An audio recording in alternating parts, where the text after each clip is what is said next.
ingredients na ang kailangan para sa steamed broccoli ay broccoli, salt, and pepper. Tapos, water. Matapos ko hugasan ang broccoli at ay kinat ko na siya sa in half. Tapos, nag-ready na rin ako ng salt and pepper para ihalo siya dito sa broccoli. Luin to ng mabuti. At ilalagay ko na ang broccoli.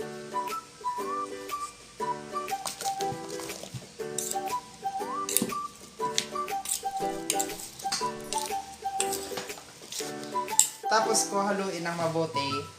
Isi-set aside ko muna siya para kumapit yung salt and pepper sa broccoli. At ngayon, magre-ready na ako ng steamer.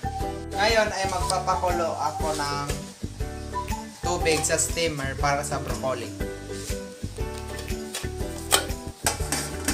Ngayon, dahil kumukulo na ang tubig, ilalagay ko na ang broccoli.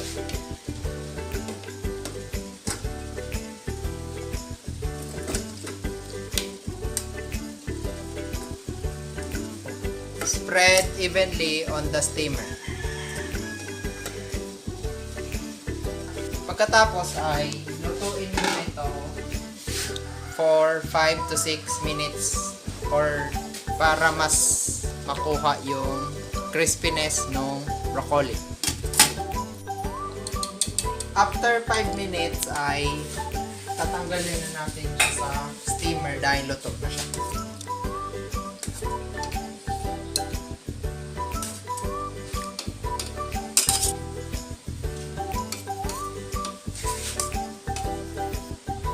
Naalis ko na siya sa steamer dahil baka siya ay ma-overcook at mawala yung hinahanap natin na crispiness ng broccoli.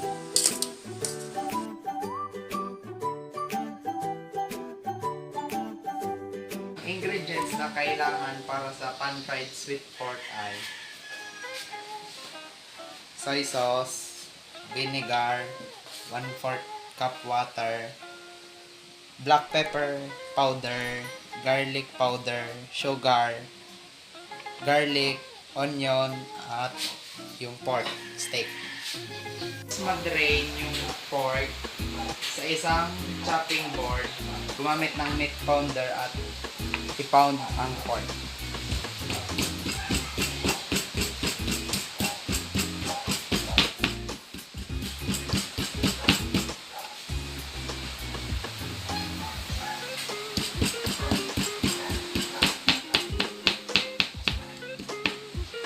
In a bowl, ilagay ang soy sauce,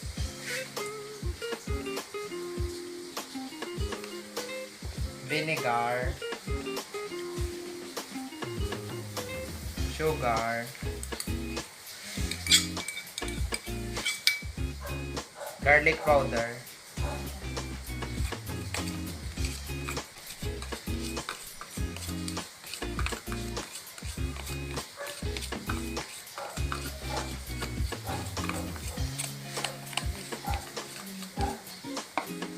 black pepper powder,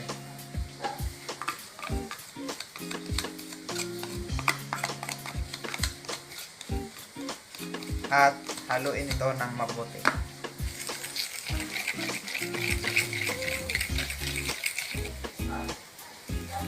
Haluin ng mabuti hanggang matunaw ang dry ingredients. Tapos ko mahalo ng mabuti yung marinade ingredients. Ngayon, ang gagawin ko ay ika-coat ko yung pork steak dito sa marinade ingredients at ilalagay ko siya sa isang container.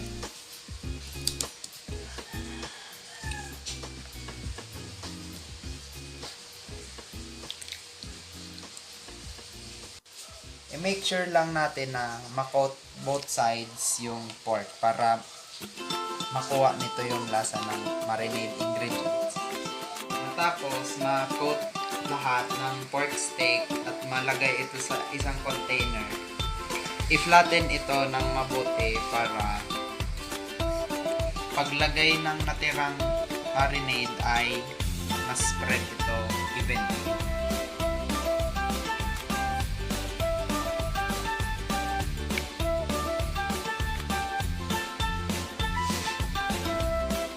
Pagkatapos ay i-cover na ito at ilagay sa refrigerator na 30 minutes para ma-absorb nito yung lasa ng marinade. Pagsasutay na ako ng onion at garlic. Unahin muna ang oil. Sunod ang onion at garlic.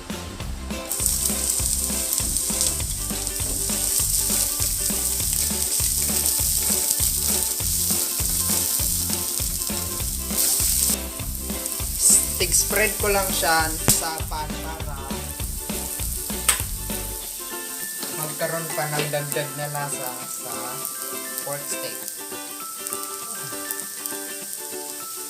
Ilalagay ko na ang pork steak.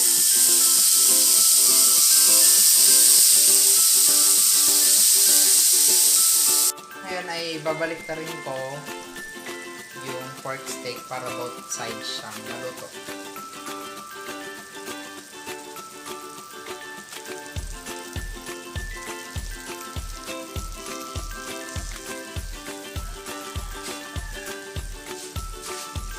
Remaining na marinade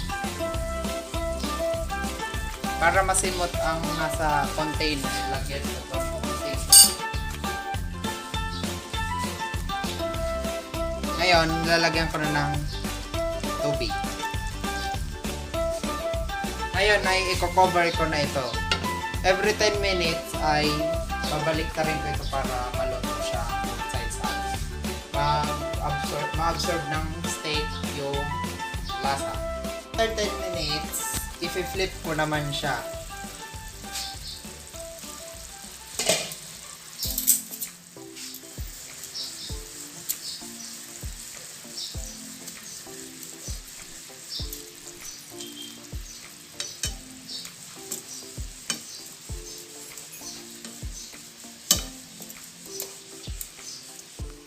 Para even ang pagkaluto niya.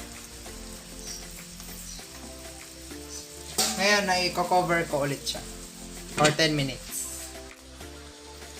Ngayon ay luto na ang pork steak.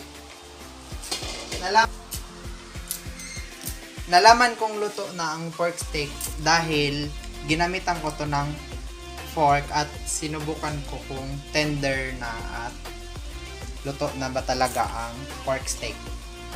Ngayon ay pwede na siyang i-serve at pwede na siyang i-serve.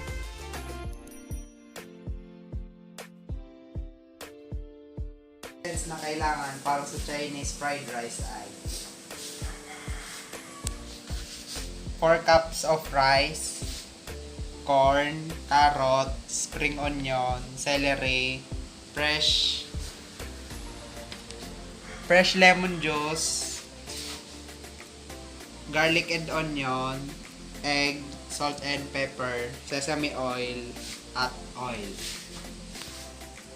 Ang gagawin ko ay ibabati ko muna yung egg.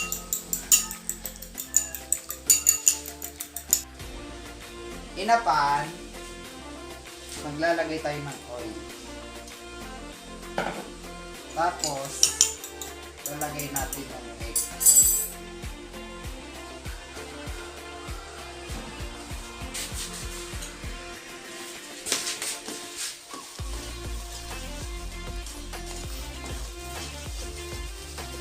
Matapos maluto ang egg, i-set aside ko na ito para hindi siya matutok. Ito ngayon ay magigisa tayo ng bawang at sibuyas.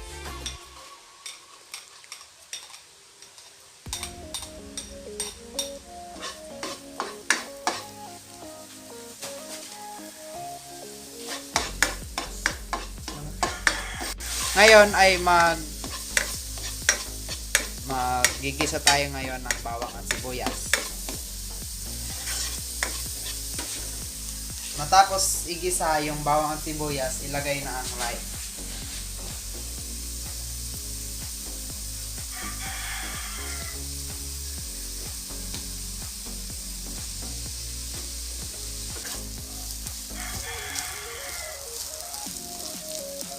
Ngayon, ilalagay ko na ang carrot,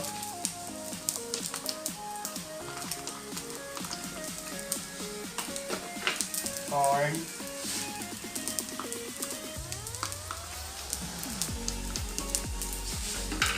celery,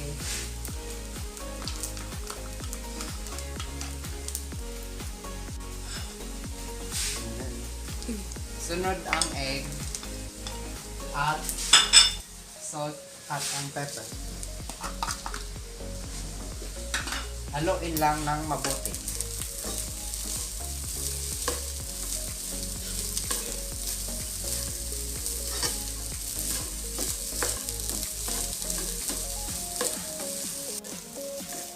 Pakahalo ng mabuti ay ilalagay ko na ang fresh lemon juice.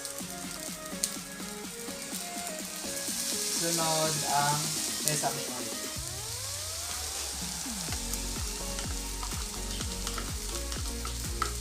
Tapos kung malagay ito, haluin ng mabuti para yung lasa ng fresh lemon juice at sesame oil ay makahalo siya sa rice.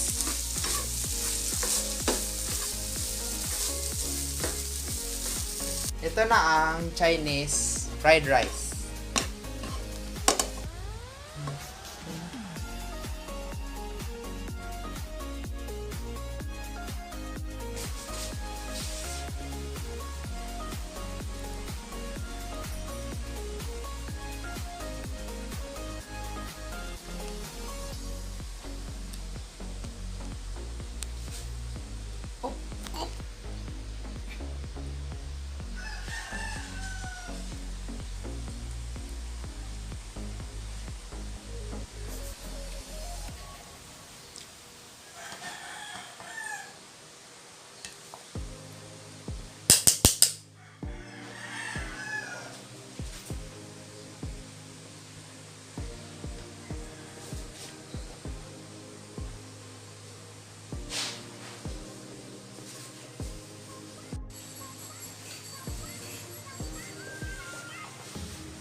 Good morning, sir.